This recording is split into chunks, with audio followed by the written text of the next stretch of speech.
प्रिय मित्रों, स्वागत है आपका आपके अपने चैनल स्टडी विद प्रदीप पे। दोस्तों, आज से आपके लिए पर्यावरण की एक क्लास यहाँ पे एडजस्ट की गई है और पर्यावरण की क्लास डेली आपको मिलेगी। यूपी टेट को ध्यान में रख करके 28 नवंबर को आपका यूपी टेट है। इसी के साथ आपको एक मनोविज्ञान का प्रैक्टिस पेपर और इसके साथ आपको हिंदी का प्रैक्टिस पेपर भी आपको दिया जाएगा, जो आपके लिए लाभदायक साबित होगा।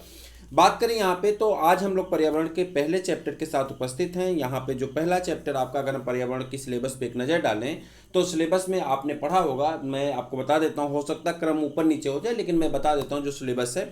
पहला चैप्टर हमारा पर्यावरण का रखा गया परिवार, दूसरा चैप्टर है भोजन, स्वास्थ्य और स्वच्छता, तीसरा चैप्टर है आवास और चौथे चैप्टर में जो हमारी चर्चा की गई है वो है पेड़ पौधे एवं जंतु। पांचवें चैप्टर में जो चर्चा की गई वह है हमारा परिवेश, मेला, स्थानीय पशु और व्यक्ति जुड़े हुए व्यवसाय, जल, यातायात, संचार, खेल, खेल भावना। उसके बाद भारत की नदियाँ, पर्वत, पठार, वन, यातायात। उसके बाद उसमें महाद्वीप है, उसके बाद महासागर हैं, ठीक है, झील है, झरने हैं, डेल्टा हैं, ये सभी चीज़ें हैं आपके। उसके बाद हमारा प्रदेश, हमारे प्रदेश में क्या पढ़ना है, एक तो शिक्षा के बारे में पढ़ना है, ये तो आपका सिलेबस ही है, शिक्षा के बारे में पढ़ना। साथ में नदियाँ, पर्वत, पठार, यातायात, वन इत्यादि हम अपने प्रदेश के बारे में पढ़ना, उत्तर प्रदेश के बारे में पढ़ना है। भारतीय संविधान से जुड़ी हुई चीज़ें पढ़ना, जैसे कि शासन व्यवस्था, नगर पंचायत, जिला पंचायत, ठीक है। उसके बाद कार्यपालिका, विधायिका, न्यायपालिका, इन सभी चीज़ों को पढ़ना है। राष्ट्रीय एकता की भावना, मतदाता, मतदाता के प्रतीक चिन्ह, राष्ट्रीय प्रतीक चिन्ह, ठीक है। उसके बाद राष्ट्रीय पर्व, ये सभी चीज़ें हमको पढ़ने हैं संविधान में। और उसके बाद अगर हम बात करें पर्यावरण में, जो हमारा कोर्स रखा गया है पर्यावरण के अकॉर्डिंग, तो पर्यावरण की आवश्यकता, महत्व, उपयोगिता, पर्यावरण संरक्षण अधिनियम, पर्यावरण से परत सामाजिक दायित्व, पर्यावरण संरक्षण हेतु संचालित योजनाएं। बात यहाँ पे करें तो अगर हम ध्यान दें तो पर्यावरण से रिलेटेड हमारे सिर्फ 2 टॉपिक हैं। उसके बाद अध्ययन संबंधी जो मुद्दा है, जो आपका जिसे आप पेडागॉजी कहते हैं, तो वह आपका पर्यावरण के इर्द गिर्द घूम रहा है। लेकिन अगर हम इसको पूरा ध्यान से सिलेबस को देखें तो इसमें 70% सिलेबस हमारा जीएस का है। और हमारे साथ यही समस्या है कि हम लोग पर्यावरण तो पढ़ते हैं, जीएस का पोर्शन छोड़ देते हैं। तो हम यहाँ पे चैप्टर वाइज आपको वो सभी मैटर प्रोवाइड कराएंगे जो परीक्षा की दृष्टि से महत्वपूर्ण होंगे। यानी यहाँ पे उस तरह की चीज़ें नहीं होंगी कि बहुत लेंदी नहीं, एकदम टू द पॉइंट चलेंगे, एग्जाम के पॉइंट से। जो लोग यहाँ पे रिसर्च करना चाहते हैं इसमें क्या कहते हैं पर्यावरण में, उनसे क्षमा हम चाहेंगे कि उनके लिए क्लास नहीं है। जो लोग सिर्फ क्वेश्चन आंसर तैयार करना चाहते हैं पेपर के अकॉर्डिंग, यूपी टेट के अकॉर्डिंग घूमता फिरता सिलेबस आपका होगा। यूपी टेट का ही सिलेबस हम लोग पढ़ेंगे, उससे बाहर की एक भी चीज़ हम जानने का प्रयास करेंगे जरूर, लेकिन उसे ज़्यादा नोट नहीं करेंगे और ज़्यादा लिखा हुआ भी वो आपको नहीं मिलेगा। क्लियर है? तो जो लोग यहाँ पे ये चाहते हैं कि हम यहाँ पे पर्यावरण अब यूपी टेट के लिए नहीं पढ़ेंगे, हम यहाँ पे रिसर्च कर लेंगे, तो मैं उन मित्रों से बता दूं कि ये क्लास उनके लिए नहीं है, वो कहीं से और देख लें। ये सिर्फ यूपी टेट के सिलेबस के अकॉर्डिंग, सभी पॉइंट के अकॉर्डिंग आपको क्लास मिलेंगी, ठीक है। चलिए तो स्टार्ट करते हैं। आज परिवार के बारे में पढ़ेंगे। परिवार के बारे में सब लोग जानते हैं, परिवार पूरी दुनिया का एक परिवार है। हम लोग तो वसुधैव कुटुंबकम वाले हैं, जो है हमारे धर्म में सिखाया गया है। हिंदुस्तान का जो धर्म है उसमें सिखाया गया वसुधैव कुटुंबकम। आज गांधी जी की जयंती है, आप सब जानते हैं। तो वसुधैव कुटुंबकम के बारे में हम लोग पढ़ते आए हैं, और हम जब पूजा पाठ करते हैं तो उसमें भी कहते हैं कि पूरे विश्व में शांति हो, पूरा विश्व जो है खुशियों से भरा रहे। लेकिन फिर भी हमारे एग्जाम के पॉइंट की दृष्टि से सारी चीज़ें इंपॉर्टेंट नहीं है। जो इंपॉर्टेंट है वो मैं बता रहा हूँ। पहला जो हमारे पॉइंट की परीक्षा की दृष्टि से महत्वपूर्ण है वो है फैमिली शब्द की उत्पत्ति कहाँ से हुई है, तो आप बताएंगे। फैमिली शब्द की उत्पत्ति लैटिन भाषा से हुई है, जिसका फैमिली की हिंदी मीनिंग क्या होती है, परिवार होती है, आप सब जानते हैं। और ये एक शब्द है लैटिन शब्द जिसका नाम है फैबुलस। फैबुलस शब्द से हुआ है, तो आप देख पा रहे होंगे फैबुलस आपको दिखाई पड़ रहा होगा। तो फैबुलस शब्द से किसका ओरिजिन हुई, फैमिली की। और उस फैमिली का जो मीनिंग होती है, फैमिली की मीनिंग क्या होती है, परिवार हो जाती है। क्या हो जाती है, परिवार हो जाती है। यहाँ तक तो आपको कोई डाउट नहीं होना चाहिए। मुझे लगता है बहुत साधारण सा शब्द है कि फैमिली जो है लैटिन भाषा का शब्द है, और यहाँ से फैबुलस नामक शब्द से इसकी ओरिजिन हुई है, ठीक है। यहाँ पे ज़्यादा आपको ये नहीं करना है, जो बहुत ज़्यादा फैक्चुअल चीज़ें हैं उन्हीं को याद रखना है, बहुत ज़्यादा यहाँ पे डिस्टर्ब नहीं होना। और ये पीडीएफ भी आपको नीचे डाउन मिल जाएगा, और अगर आप चाहते हैं तो आप हमें इस नंबर पे व्हाट्सअप भी कर सकते हैं। हम इस नंबर पे आपको पीडीएफ भेज देंगे 800999। इस पे आप व्हाट्सअप करके हमसे जुड़ जाइए, टेलीग्राम पे जुड़ जाइए, हम आपको पीडीएफ दे देंगे, ठीक है। चलिए, परिवार के अंतर्गत रक्त संबंधी आते हैं। देखिए, हमारे जो मित्र होते हैं, परिवार में भी मित्र होते हैं, परिवार में भी आपके मित्र हो सकते हैं, लेकिन जो हमारे सगे परिवार के जन होते हैं उन्हें हम मित्र नहीं कह के परिवारी जन कहते हैं। जैसे हम आपसे मित्र मित्र कहते रहते हैं, हो सकता है कि हमारा ब्लड ग्रुप ए है, आपका ब्लड ग्रुप भी ए हो सकता है, मान लेते हैं हमारा ब्लड ग्रुप बी है, आपका ब्लड ग्रुप भी बी हो सकता है। तो रक्त संबंध इसे नहीं कहते हैं कि हमारा भी ब्लड ग्रुप आपका ब्लड ग्रुप सेम निकल गया है तो इसे हम रक्त संबंध कहते हैं, नहीं। रक्त संबंध उन्हें कहते हैं, जैसे मान लेते हैं कि ये हैं आपके माता पिता हैं, एक पति पत्नी है, इनके जो बच्चे पैदा हुए फिर इनके बच्चों के बच्चे पैदा होंगे तो उनके बच्चे इस तरह से जुड़ते जाएंगे तो एक फैमिली ट्री बनती है। आप लोगों ने पढ़ा होगा शायद फैमिली ट्री के बारे में, पेडागोजी। तो फैमिली ट्री आप जानते हैं, यहाँ पे रीजनिंग में भी आपने पढ़ा होगा कि एक इसको इंडिकेट करते हैं और उसके बाद इसके पुत्रों को इंडिकेट करते हैं, एक पीढ़ी को अगली पीढ़ी को ऊपर इंडिकेट करते हैं। तो ये जो महिला आती है ये महिला का कोई और परिवार होता है, फिर यहाँ पर आकर के इस परिवार का सदस्य बन जाती है। आपके घरों में भी ऐसा होगा, जैसे आपके ननिहाल में जो मम्मी है तो मम्मी के ननिहाल के लोग दूसरे हैं और पापा के घर के लोग दूसरे हैं, लेकिन अब वो हमारे परिवार के सदस्य हो गए। ऐसा कारण क्यों है? क्योंकि उनकी शादी यहाँ पे हुई थी, ठीक है। ये कहना उचित नहीं है लेकिन इस बात को तो हम लोग समझ सकते हैं। अब हमारा जो लक्षण है वो नाना से भी मैच कर सकता है, नानी से मैच कर सकता है, मामा के लड़कों से मैच कर सकता है, मौसी के लड़कों से मैच कर सकता है। उस प्रकार से अगर हम देखें तो हमारा लक्षण बुआ के लड़कों से और बुआ की जो बहन बेटियां होंगी तो उनसे भी हमारे लक्षण मिल सकते हैं। तो कहने का सीधा सा अर्थ है कि जो हमारी फैमिली बन रहा है इसमें रक्त समूह हमारा आ रहा है, उसी रक्त समूह को हम लोग क्या कहते हैं? रक्त संबंधी आते हैं, ठीक है। इसमें कौन आते हैं? रक्त संबंधी आते हैं। जबकि जो हमारे मित्र होते हैं वो रक्त संबंधी नहीं होते हैं, ठीक है। हम यहाँ पे ये नहीं, ठीक है, आपके परिवार में कोई आपका मित्र होगा, अच्छी बात है, लेकिन यहाँ पे हम एग्जाम की दृष्टि से पढ़ेंगे तो जो मित्र होते हैं वो रक्त संबंधी नहीं होते हैं, ये याद रखिएगा। एग्जाम की दृष्टि से हम लोग यहाँ पे पढ़ रहे हैं, ठीक है। परीक्षा समाज, परिवार समाज की इकाई है। देखिए समाज बनाने के लिए परिवार का होना जरूरी है। परिवार से जुड़ करके एक घर बनता है, फिर घर से समाज गांव बनता है, गांव से फिर जिला बनेगा, जिला से फिर प्रदेश बनेगा, प्रदेश से फिर क्या बनेगा? देश बनेगा, और देश से फिर क्या बनेगा?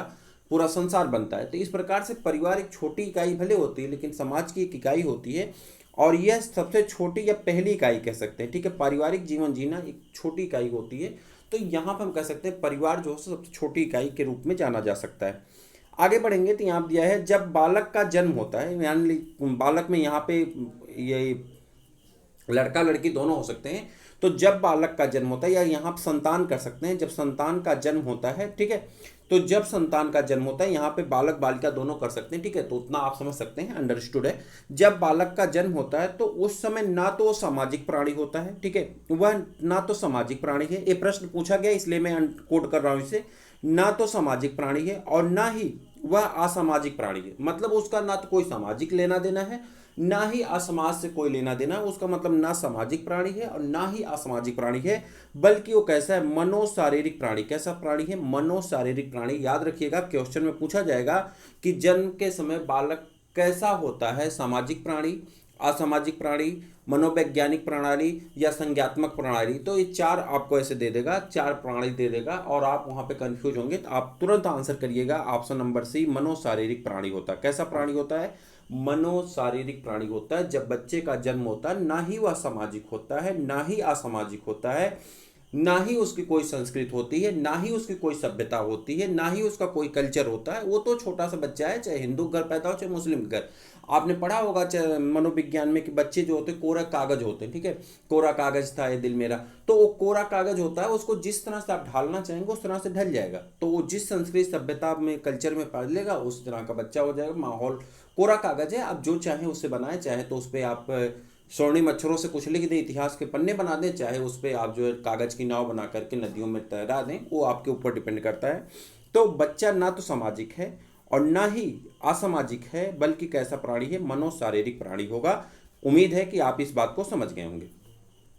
अब परिवार की विशेषताएं क्या होती है? देखिए यहाँ पे इनको हम चाहते तो बहुत बड़ा नोट्स आपको बना के दे सकते थे, कुछ नहीं, आप सब कुछ जानते हैं, इसलिए मैंने यहाँ पे इसको बहुत छोटे में रखा है। तो पहला परिवार का जो काम होता है, परिवार की विशेषताएं क्या होती हैं कि विवाह, ठीक है। विवाह क्या होता है? परिवार की एक रस्म होती है, जीवन का एक रस्म है विवाह करना, और इसमें आपका एक परिवार बनता है। जब उसके पहले लड़का अपने घर पे अपना स्वतंत्र इकाई है और उसका लड़की भी अपनी एक स्वतंत्र इकाई है, लेकिन जब ये दोनों आपस में मिल जाते हैं तो स्वतंत्र इकाई खत्म होकर के क्या बन जाते हैं? दंपत्ति बन जाते हैं, और जब ये दंपत्ति बन जाते हैं तो एक परिवार का जन्म होता है। तो इस प्रकार से विवाह इसका एक विशेषताएं हैं, ठीक है।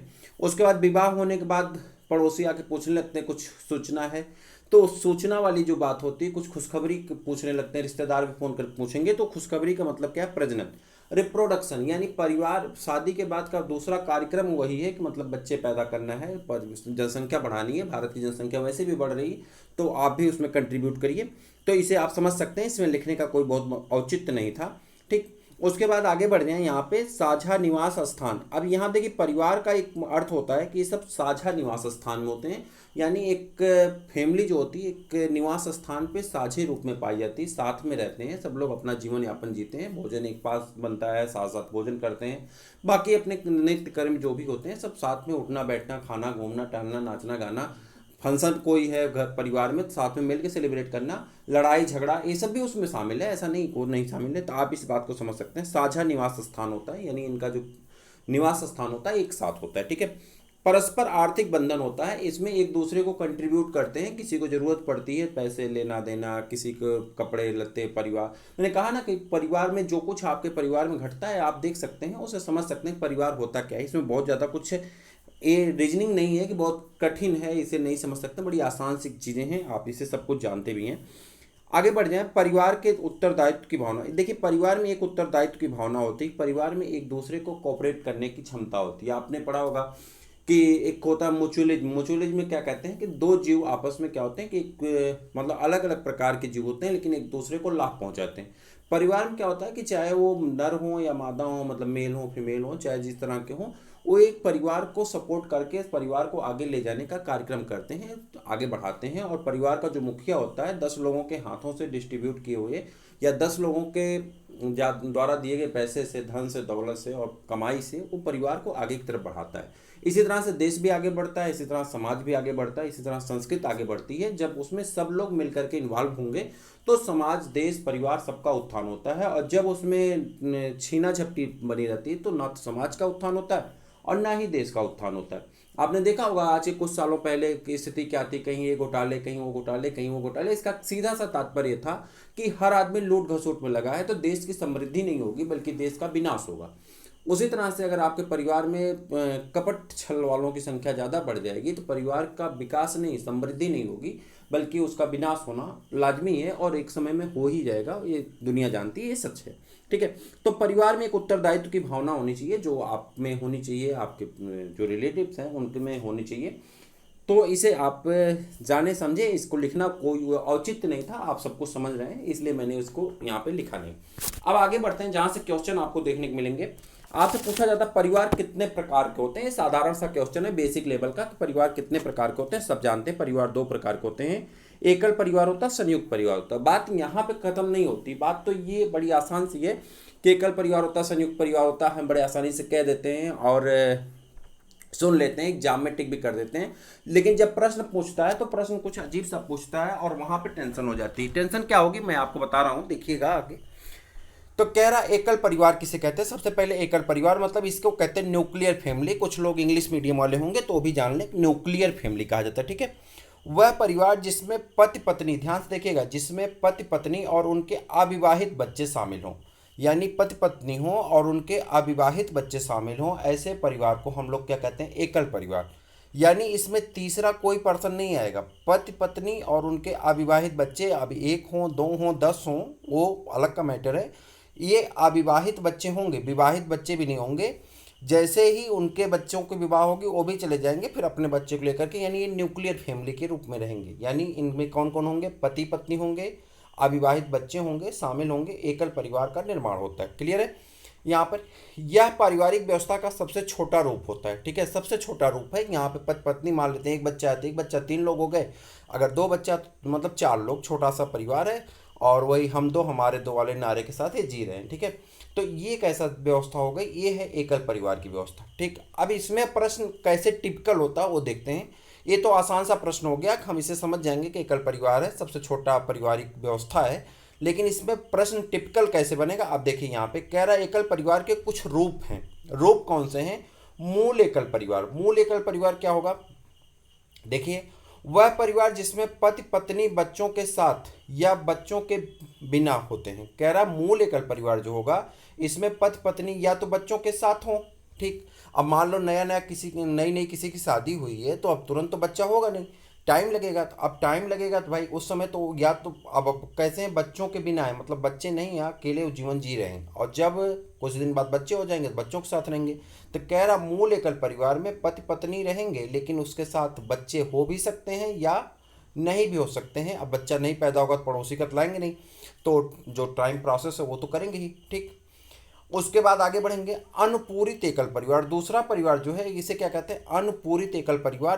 क्या है यह, वह परिवार जिसमें माता पिता व अविवाहित बच्चों के साथ अतिरिक्त तलाकशुदा, जैसे मान लेते हैं कि अब कोई है कोई कोई परिवार है, उस परिवार में मान लेते हैं माता पिता हो गए, सपोज करते हैं माता पिता, अब इनके मान लेते हैं 3 लड़के सपोज कर लेते हैं, एक बड़ी लड़की थी, ठीक। अब ये लड़की थी और एक ये लड़का था, ठीक।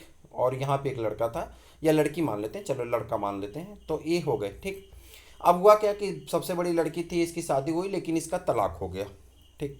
या तो तलाक हो गया या तो विधवा हो गई, मतलब इसका पति मर गया तो विधवा हो गई। अब ये अपने ससुराल में रह नहीं सकती, ससुराल वाले छोड़ दिए। अब ऐसी स्थिति में कहाँ चली आई, अपने मम्मी पापा के पास चली आई। परिवार इनका कैसा था, एकल परिवार था, चूंकि ये अपने थे और इनके बच्चे थे साथ में। ऐसे परिवार को जब माता पिता और इनके अविवाहित बच्चे इनके साथ हों तो ऐसे परिवार को हम लोग क्या कहते हैं, एकल परिवार कहते हैं। कह रहा ये दोनों बच्चे तो विवाहित हैं, ये लड़की और ये लड़का दोनों क्या है, विवाहित हैं, छोटे वाले जो दोनों, लेकिन बड़ी वाली लड़की की शादी हुई थी। लेकिन 2 समस्याओं में से एक समस्या कोई उसके सामने आई, या तो उसका तलाक हो गया या तो विधवा हो गई। ऐसी स्थिति में वह भी अपने मम्मी पापा के पास रहने चली आई ससुराल से लौट करके। तो उसे, ऐसे परिवार को जहाँ पे ऐसी सिचुएशन देखने को मिलेगी, उसे क्या कहेंगे, अनुपूरित एकल परिवार। क्या कहा जाएगा, अनुपूरित एकल परिवार। अब वहीं पर दूसरी कंडीशन है, विदुर किसे कहते हैं, विदुर मतलब जिसकी पत्नी मर जाए, ऐसे पुरुष को क्या कहते हैं, विदुर कहते हैं। अब मान लेते हैं कोई बड़ा लड़का रहा होगा, ठीक है, सपोज कर लेते हैं कि 3 लोग थे, यहाँ पे 2 लड़कियां छोटी हैं और ये बड़ा लड़का था, ठीक, और ये मम्मी पापा हैं। अब ये सब लोग अभी तक अविवाहित थे, बच्चे अविवाहित थे, मम्मी पापा के साथ रहते थे, एकल परिवार था। लेकिन हुआ क्या कि बड़े लड़की की शादी हुई और सिचुएशन कुछ चेंज हुई, इनके घर में दुखद घटना हुई कि इसकी पत्नी एक्सपायर कर गई, पत्नी मर गई। जब पत्नी मर गई तो ये बच्चा कैसा हो गया, विदुर हो गया, चूंकि इसकी पत्नी मर चुकी है। और जब विदुर हो गया तो ये भी अपने मम्मी पापा के साथ रह रहा है, उन्हीं भाई बहनों के साथ रह रहा है। तो ये भी क्या हुआ कि एकल परिवार का हिस्सा हो गया। यानी ये लड़की या लड़के में से कोई, चाहे तलाकशुदा हो, चाहे विदुर हो, चाहे विधवा हो, ऐसी स्थिति में अगर वो अपने मम्मी पापा के साथ रह रही और बाकी बच्चे अविवाहित हैं, तो ऐसे परिवार को हम क्या कहेंगे, अनुपूरित एकल परिवार कहेंगे। प्रश्न का लेवल यहाँ से टफ किया जाएगा। ऊपर तो बहुत आसान था, सबको लगेगा कि तो मैं जानता हूँ, लेकिन यहाँ से जब देखेंगे तो प्रश्न का लेवल टफ होगा और परीक्षा के टाइम में ये शब्द भूल जाएंगे और वहाँ पे आपको दिक्कत होगी। तो जल्दी से पहले लाइक कर दीजिए जितने लोग देख रहे हैं, और शेयर कर लीजिए। चैनल को सब्सक्राइब करना तो कदाप मत भूलिए, ठीक है। ये काम आपका है, आप करते रहिए।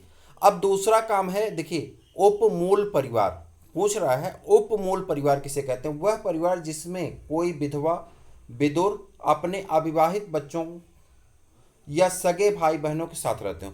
हुआ क्या कि अब मैंने कहा कि अनुपूरित एकल परिवार में क्या था कि बच्चा, चाहे वो लड़की चाहे लड़का, आ गया, ठीक। अब मान लेते किसी की लड़की यहाँ से लौट के आई, विधवा हो गई थी, वो अपने घर लौट के आई, इन दोनों की शादी नहीं हुई है और ये मम्मी पापा है, ठीक है। ये अपने मायके से लौट के आई, ये कैसा है, यहाँ पे लिख देते हैं विधवा है, ठीक है, ये विधवा है। अब इसको क्या हुआ, पता चला बच्चा पैदा हुआ था, मान लेते हैं एक लड़का था इसके पास, अब एक लड़का था, तो ये जब अपने आई तो अपने साथ अपने बच्चे को भी ले आई, और जब अपने बच्चों को ले आई तो अपने मम्मी पापा के साथ तो रह रही है, पूरा परिवार एकल परिवार हो गया। लेकिन ये विधवा भी इस परिवार का हिस्सा हो गई, और इसके साथ यह भी बच्चा जो अविवाहित है अभी, वो भी इस परिवार का हिस्सा हो गया। ऐसी सिचुएशन को हम लोग क्या कहते हैं, उपमूल परिवार कहते हैं। मुझे उम्मीद है कि आप इस बात को समझ गए होंगे। इससे ज़्यादा लिखना और इससे ज़्यादा यहाँ पे बड़ा पीडीएफ बनाना कोई मतलब बहुत अच्छी बात नहीं थी, इसलिए मैंने एकदम टू द पॉइंट लिखा जो आपके लिए इंपॉर्टेंट होगा। देखिए, वह परिवार जिसमें विधवा या विदुर, ठीक, अपने अविवाहित बच्चों के साथ, जब वो उसकी पत्नी मर गई हो या पति मर गया हो, अपने मायके चली आई हो, या तो ये तो अपने घर पे ही था, ऐसी सिचुएशन में जो उसका बच्चा है वह भी तो अपने पिता के साथ या माता के साथ रहेगा, तो वह भी अपने सगे भाई बहनों के साथ रह रहा है। ऐसी सिचुएशन को हम लोग क्या कहते हैं, उपमूल परिवार कहा जाता है। क्या कहते हैं, उपमूल एकल परिवार कहते हैं। यहाँ पे एकल लगा लीजिए, उपमूल एकल परिवार कहते हैं। क्या कहते हैं, उपमूल एकल परिवार, ठीक।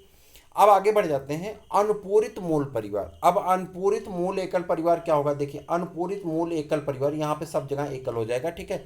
अनुपूरित मूल एकल परिवार वह परिवार जिसमें कोई विधवा अपने अविवाहित बच्चों के साथ अपनी विधवा सास के साथ रहती हो। अब सिचुएशन थोड़ी सी कठिन है यहाँ पे। वह परिवार जिसमें कोई विधवा अपने अविवाहित बच्चे के साथ अपनी विधवा सास के साथ रहती हो। मतलब सिचुएशन देखिए क्या है कि कह रहा है कि एक महिला है, एक मान लेते हैं महिला पुरुष रहे होंगे, ठीक। इनकी भी कोई सास ससुर रहे होंगे, ठीक है, ये भी महिला पुरुष रहे होंगे, लेकिन इनका पुरुष जो है मर गया, ये मर गए, ठीक। और इनके बच्चे हैं, मान लेते हैं 2 बच्चे हैं इनके।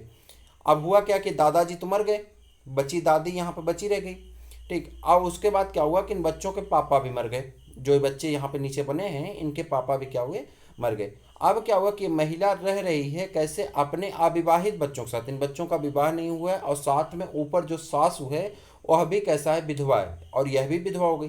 तो वह महिला जो अपने विधवा सास के साथ रही, इसकी सास कैसी होगी, विधवा, चूंकि ससुर मर चुके हैं, और नीचे इसके दोनों बच्चों की शादी नहीं हुई तो बच्चे भी कैसे अविवाहित। ऐसे परिवार को क्या कहा जाता है, अनुपूरित मूल एकल परिवार।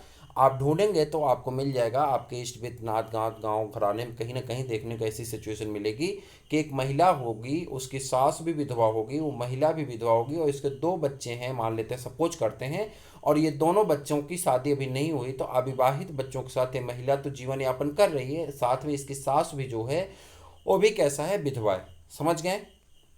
चलिए आगे बढ़ते हैं। अब कह रहा है एकल परिवार के दोष क्या है, मतलब एकल परिवार में क्या दोष है, क्या गुण है। तो गुण तो आपको बहुत सारे मिल जाएंगे, ठीक है, बहुत सारी स्वतंत्रताएं हैं, घूमने टहलने का मौका है, आराम से मौज मस्ती ज़िंदगी है, जो बीट पे बैठे रहे रात भर कौन पूछने वाला, ठीक। लेकिन अब यहाँ पे दोष पूछा जाएगा जो एग्जाम की दृष्टि से, ठीक है। एकल परिवार के लाभ तो आप हजारों गिना सकते हैं, जो दोष है वो मैं गिना देता हूँ। दोष क्या है, बच्चों को बुजुर्गों का सहारा नहीं मिलता। देखिए बच्चे जो है ज़्यादातर लर्निंग कहाँ से लेते हैं, आप बाल मनोविज्ञान पढ़ेंगे कि लर्निंग कहाँ से लेते हैं सबसे ज़्यादा बच्चे। बच्चे लर्निंग सबसे ज़्यादा स्टोरी से लेते हैं, कहानी से। और कहानी सुनाने का काम कौन करती है, उनकी दादी नानी, ठीक, ये सब जो होती हैं वो कहानी सुनाती हैं। क्योंकि आप तो फालतू बात करेंगे नहीं, आपको तो काम की बातें करनी है। आप तो बहुत बड़े जज हैं ना, तो आप जब कोई बच्चे से बात करेंगे तो आप तो एकदम ब्रांडेड हो जाएंगे, बस आपको फालतू बात करनी नहीं, भले उसके बाद दोस्तों से 2 घंटे तक जुबान लड़ाते फिरें। तो ऐसी स्थिति में बच्चे कहानी कहाँ सुनते हैं, दादी नानी से। और दादी नानी क्या होती है, फुर्सतमंद होती हैं, तो उन्हें कहानी सुनाने में मज़ा भी आता है। तो ऐसे बच्चे जो एकल परिवार में होंगे उनका दोष क्या है कि उन बच्चों को दादी नानी का सहारा नहीं मिलता, यानी बुजुर्गों का सहारा नहीं मिलता, जहाँ से सभ्यता और संस्कृति सीख सकते थे बच्चे। वो अपनी देसी कल्चर भी सीखते हैं और सभ्यता और संस्कृति भी सीखते हैं। उन्हें देख करके पूजा पाठ करना, याचना करना, दुआएं करना, इबादत करना, जो भी उनकी परंपरा होगी उसे सीख जाते हैं। लर्निंग भी सीख जाते हैं, क्या करना है, कैसे जीवन में रहना है। ये बड़ी आसान सी चीज़ें होती हैं, बहुत कम समय में बच्चे बहुत कुछ सीख जाते हैं, जो हम लोग समझ भी नहीं पाते हैं। हम लोग थोड़े से पढ़ लेते हैं 4 अक्षर तो अपने आप को ज्ञानी समझने लगते हैं। समस्या यहाँ से सबसे बड़ी। उसके बाद दूसरी जो है, बच्चे परिवार में अकेले ही रहते हैं। अब बच्चा जब भाई मम्मी पापा, बच्चा तो मम्मी पापा तो मोबाइल में बिजी हैं, उनके टाइम कहाँ है, तो वो तो दिन भर मोबाइल व्हाट्सएप चला रहे हैं, ठीक है। और उसके बाद सहेली से मीशो ऐप पे कपड़े आजकल फ्री हो गए हैं तो वहाँ सब बिजी हैं। तो अब उन बच्चे क्या होंगे, अकेले होंगे, या तो मोबाइल देखें, या तो गाड़ी खेलें, या तो कुछ नहीं मिला तो रोएं। तो ये 3 काम है। तो बच्चे ऐसी सिचुएशन में क्या हो जाते हैं, अकेले रहने लगते हैं, जिससे वो कुंठित होते जाते हैं। क्या होते जाते हैं, कुंठित होते जाते हैं, चूँकि अपनी खुल के वो अपनी बातें किसी से कह नहीं सकते, और कुछ दिन में कुंठा उनके लिए नुकसानदायक साबित होने लगती है। अब तीसरी समस्या और जो अभी तो आप मान लीजिए तैयारी कर रहे हैं, जब आप प्राइमरी में टीचर हो जाएंगे ना, तो आप फिर ढूंढेंगे कौन सी प्राइमरी में टीचर लड़की हुई हो उससे शादी करना है, या कोई लड़की होगी तो भी खोजेगी कौन एसडीएम हुआ है जल्दी में, उससे हमको शादी करना है। ऐसी सिचुएशन में क्या होगा, देखिए कामकाजी माता पिता, माता पिता दोनों कामकाजी हैं, यानी उनको भी ऑफिस जाना, उनको भी स्कूल जाना, या दोनों को स्कूल जाना, दोनों को ऑफिस जाना है। ऐसी सिचुएशन में बच्चों की देखभाल के लिए समय का अभाव हो जाता है। क्या हो जाता है, समय का अभाव हो जाता है, और बच्चों की सही तरह से परवरिश नहीं हो पाती। तब फिर क्या करते हैं, बोर्डिंग स्कूल में डाल देते हैं, और बोर्डिंग स्कूल वाले कहते हैं कि हम कैमरे से आपको बच्चे दिखाते रहेंगे, आप जाओ पैसे कमाओ, पैसे कमाओ। बच्चे क्या करो, कमा करके बच्चे तो बहुत होते रहते हैं, ठीक है। तो ऐसी सिचुएशन में एक कामकाजी माता पिता सिर्फ पैसे के पीछे हाय पैसा हाय पैसा हाय पैसा करते रहेंगे, बाद में बच्चे भी छोड़ चले जाते हैं। एकल परिवार में वो भी जीवन यापन करेंगे। एकल परिवार का दोष है, जो देखेंगे वही सीखेंगे। उसके बाद आगे बढ़ेंगे, अगला है बुरे समय में कोई आर्थिक और भावनात्मक सहारा नहीं होता। देखिए जब आप अकेले रह रहे हैं, किसी से कोई रिश्ता नहीं है, तो फिर बुरा समय हो या अच्छा समय हो, कोई आपके साथ नहीं होगा, आप अकेले रहेंगे। हाँ, कुत्तों की झुंड आपके पास होगी कि जो बहुत सारे मतलब आवारे होंगे जो अपने घरों से निकाले गए होंगे, जिनका औचित्य कोई घरेलू नहीं होगा, वो आपके पास मिल जाएंगे घूमते टहलते। देखिए कुछ लोगों को बुरा लग रहा होगा, लेकिन ये हकीकत है, वो मैं बता रहा हूँ। तो वो झुंड आपको मिल जाएगा। वह झुंड आपके साथ करता क्या है कि वो आपको देखने में लगेगा कि सब आपके साथ खड़े हैं, लेकिन जब वक्त आएगा ना तो आपके साथ कोई खड़ा नहीं मिलेगा। तो ये एक बड़ी समस्या होती है एकल परिवार की, कि एकल परिवार देखने में तो बहुत खुश, आपको दूर से देखने में बहुत खुशी नजर आएगा, लेकिन अंदर का कितना खोखलापन होगा ये तो बाद में आप समझ पाएंगे। ना तो यहाँ पे कोई आर्थिक सहारा देने वाला, ना तो कोई भावनात्मक, मतलब कोई ये भी नहीं पूछेगा कि खाए हो कि नहीं खाए हो, जी रहे हो मर रहे हो पता नहीं। वो आएगा तो उसे आपको बस उसकी सेवा सत्कार करनी। ये बात आप समझ सकते हैं कि जो मैं बताना चाह रहा हूँ आप अच्छी तरह समझ पा रहे होंगे। सारी बातें कही नहीं जा सकती, ज़्यादातर आप समझने का प्रयास करिए। मुझे उम्मीद है कि सारे लोग बीएड किए हैं तो सब समझ पा रहे होंगे। आगे बढ़ जाएं, संयुक्त परिवार की अगर हम बात करें, दूसरी टॉपिक हमारी क्या है, संयुक्त परिवार। एक तो हमारे था एकल परिवार, एकल परिवार तो हो गया। अब संयुक्त परिवार में आते हैं, देखते हैं क्या है संयुक्त परिवार में। संयुक्त परिवार को हम लोग ज्वाइंट फैमिली कहते हैं, इंग्लिश वालों के लिए है, ठीक है। अब इंग्लिश वालों के लिए इन सब की तो इंग्लिश लिखी नहीं गई है, तो ज्वाइंट फैमिली को पकड़ लें। इस परिवार में माता पिता, अविवाहित बच्चे, उनके साथ उन बच्चों के चाचा चाची, दादा दादी, बुआ इत्यादि लोग शामिल होते हैं। मतलब परिवार के जितने भी फैमिली ट्री आप बना सकते हैं, परिवार वृक्ष बना सकते हैं, वो सभी लोग इसमें शामिल होते हैं। ऐसे परिवार को हम लोग क्या कहते हैं, ज्वाइंट फैमिली कहते हैं। अच्छा, यहाँ बच्चे को लर्निंग लेने के लिए बहुत मौका है, सबसे कुछ न कुछ सीख जाएगा, सबका दादा बन जाता है कुछ दिन में, सबके ज्ञान लेकर के उसके बाद दादा बनने लगता है। संयुक्त परिवार के रूप में कुछ परिवार होते हैं, देख लेते हैं। वंश परंपरागत संयुक्त परिवार, वंश परंपरागत संयुक्त परिवार, इस प्रकार के परिवार में माता पिता का विवाहित पुत्रों के साथ, देखिए माता पिता किसके साथ, ऊपर वाले में एकल में अविवाहित पुत्र थे, यहाँ पे कौन है, विवाहित पुत्रों के साथ रहना। कभी कभी माता अपने विवाहित पुत्री के साथ भी रहती है, ठीक है। कह रहा है कि यहाँ पे वंश परंपरागत में जो माता पिता हैं वो अपने विवाहित पुत्रों के साथ रहते हैं। जो पुत्र होंगे, चाहे एक हो, दो हो, चार हो, पता नहीं, उनके जो बहुएं होंगी, उन बहुओं के साथ पुत्र क्या कहते हैं उसे, पुत्र पुत्र वधू के साथ वो आराम से अपने सास ससुर रह रहे हैं, सब लोग एक साथ रह रहे हैं। साथ में कह रहा है कभी कभी माता पिता मान लेते हैं किसी के लड़के नहीं है तो वो अपनी बेटी के यहाँ चली जाएगी, जहाँ पे बेटी और दामाद के साथ रहेंगे, जहाँ पे बेटी की शादी हो। तो यहाँ पे विवाहित पुत्र और विवाहित पुत्री है, ठीक है। कौन है, विवाहित पुत्र और विवाहित पुत्री, जबकि एकल में कौन था, अविवाहित पुत्र या अविवाहित पुत्री, ठीक है। तो याद रखेंगे ये वंश परंपरागत संयुक्त परिवार है, ठीक है। साखी परंपरागत संयुक्त परिवार में क्या होगा, साथ ही संयुक्त परिवार में दो से अधिक विवाहित युगल होते हैं। कितने होते हैं, दो से अधिक। मान लेते हैं अगर दो बच्चे हैं तो दोनों बच्चों की शादी होगी, मान लेते हैं तीन बच्चे हैं तो दो की शादी होगी, अभी तीसरे की नहीं हुई है। ऐसी स्थिति में दो के से अधिक विवाहित युगल रहते हैं, ठीक है। और वो आपस में सहोदर होते हैं। सहोदर मतलब क्या होता है, सगे भाई बहन ना, यही ना, सहोदर मतलब क्या होता है, सगे भाई बहन। तो कह रहा है कि जो यहाँ होंगे दो से अधिक परिवार युगल होते हैं, यानी दो से अधिक लोगों की शादी हो चुकी है और वो आपस में कैसे हैं, सहोदर भाई बहन है, ठीक है। चले आगे। वंश परंपरागत साखी संयुक्त परिवार में क्या होगा, तीन से अधिक युगल वंश होंगे, माता पिता इसमें जुड़े, माता पिता तथा उनके बच्चे, विवाहित बच्चे होंगे।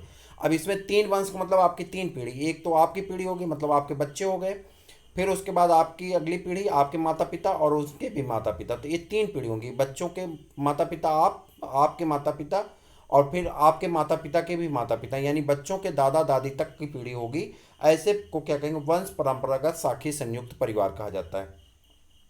अनपूरित साखी परिवार, इस परिवार में साखी संयुक्त परिवार में अविवाहित, तलाकशुदा और विधवा विदुर संबंधियों का। अब कह रहे हैं कि इस परिवार में, जब परिवार में इतने सारे लोग हैं तो किसी की हो सकता है विधवा हो गई हो, कोई महिला या पुत्री विधवा हो गई हो, या कोई जो है मान लेते हैं तलाकशुदा हो, ठीक, किसी की शादी हुई हो उसने छोड़ दिया हो। ऐसी स्थिति में, हालांकि आप ऐसा करना मत, ठीक है। तो ऐसी स्थिति में अगर किसी के साथ कोई घटना हो गई है तो वह भी अपने परिवार के साथ ही रह रही है, ऐसे परिवार को हम लोग क्या कहते हैं, अनपूरित साखी परिवार कहा जाता है। क्लियर है। अब जो हमसे पूछा जाएगा इसका दोष, लाभ भी पूछा जाता है। लाभ आप बता सकते हैं, बच्चों को परिवार का सहारा मिलता है, बहुत सारे लोगों से ज्ञान मिलता है, बहुत लर्निंग मिलती है, बहुत सारे लोग होते हैं कॉपरेट करने के लिए, बहुत सारे लोग आपके दुख सुख में साथ देते हैं, परिवार के ये सब लाभ हैं।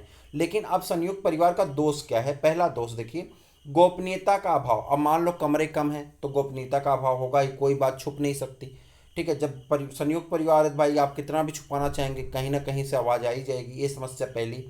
दूसरी समस्या, महिलाओं को कम सम्मान दिया जाता है। देखिए अब यहाँ पे ज्ञानी बनने की आवश्यकता नहीं है, ठीक है। अब कोई ज्ञानी बन के अभी यहाँ पे कमेंट करने लगा कि मेरे यहाँ महिलाओं को जो है बहुत इज्जत दी जाती, नहीं, यहाँ पे ज्ञानी मत बनिए।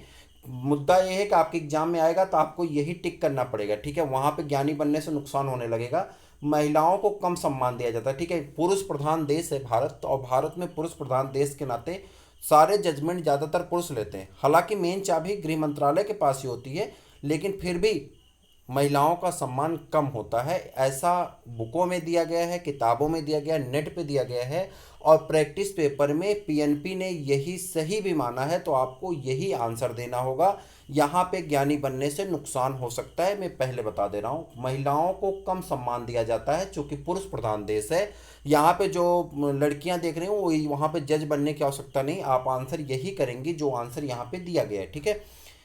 संपत्ति को लेकर झगड़ा होता रहता है। अब परिवार बड़ा है भाई, तो संपत्ति को लेकर झगड़ा होता रहेगा। जो है जो 10-20 हज़ार रुपये की नौकरी करने दिल्ली बम्बई कोलकाता चले गए होंगे, उनको क्या लगेगा ना, परिवार वाले सारे धन को लूट रहे हैं। मतलब वो जो एक तो नीम का पेड़ भी लगा गए होंगे ना, तो उनको लगेगा कि यार उसमें नीम की में 25 पत्ती आई होगी, उस पत्ती को भी नीचे गिरी होगी तो उसका खाद बना होगा, जो घर पे वो लाभ कमा रहा होगा। इस तरह की थोड़ी सी मानसिकता, नैरो मानसिकता इसे कहते हैं, या इसे क्या कहते हैं, नैरो माइंड कहते हैं।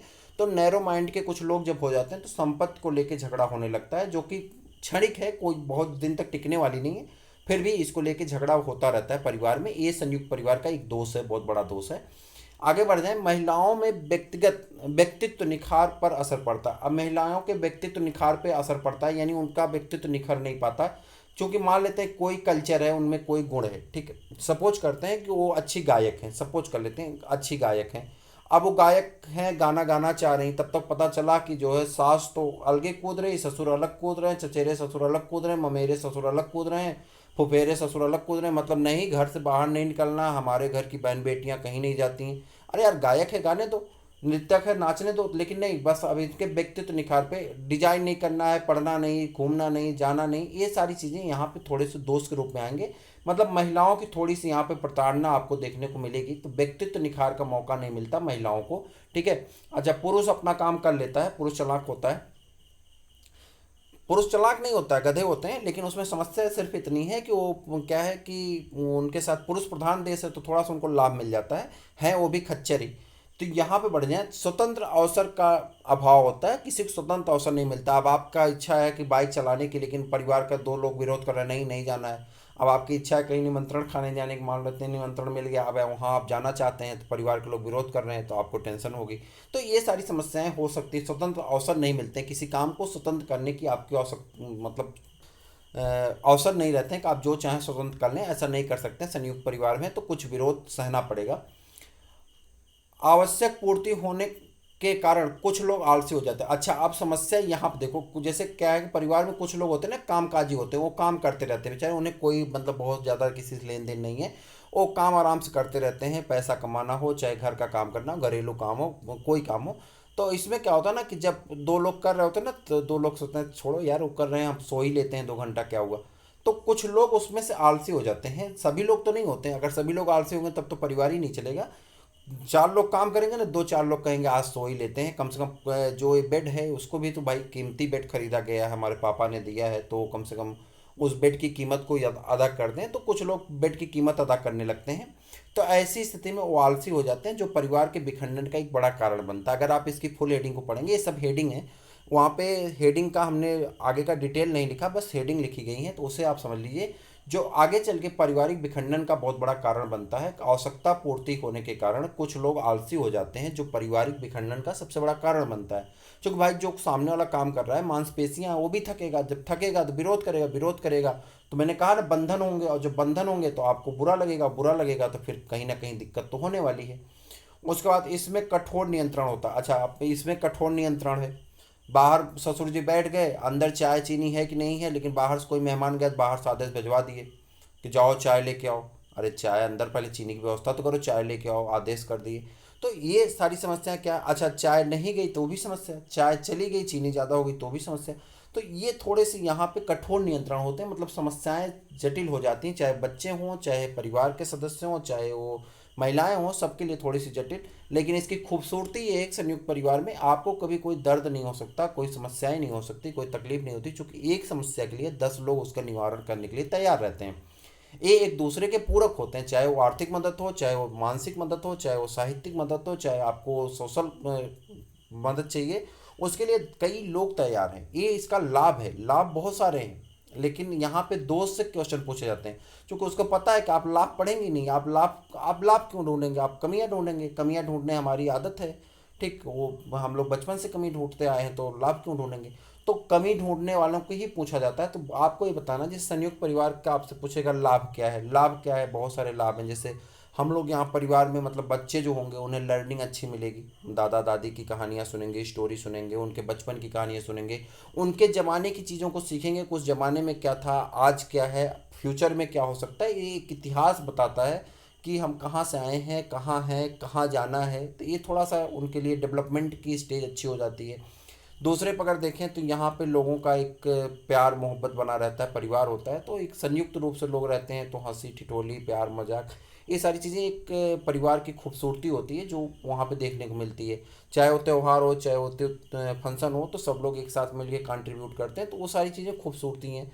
अब एकल परिवार में तो कोई है नहीं, अकेले कैंडल जला लो, अकेले केक काट लो, तो वो एकल परिवार के दोष हैं। तो ये सारी चीज़ें यहाँ पे खूबसूरती है। मुझे उम्मीद है कि जो परीक्षा की दृष्टि से महत्वपूर्ण थे उन सभी चीज़ों को हमने लिख दिया है। जो बाकी चीज़ें हैं, आप चैप्टर, आपके पास बहुत सारी बुकें मार्केट में अवेलेबल हैं, आप पढ़ लीजिए। जो परीक्षा की दृष्टि से मैंने देखा, जहाँ से क्वेश्चन आते थे, उन्हें मैंने लिख करके आपके सामने प्रस्तुत कर दिया। उम्मीद करते हैं कि आपको इसका लाभ अवश्य मिलेगा, और नेक्स्ट वीडियो आपको जल्दी मिल जाएगी। तो आप देखते रहें चैनल को, अपने मित्रों को भी शेयर करिए। फिर मिलते हैं किसी और वीडियो में, तब तक के लिए इजाज़त दीजिए। जय हिंद।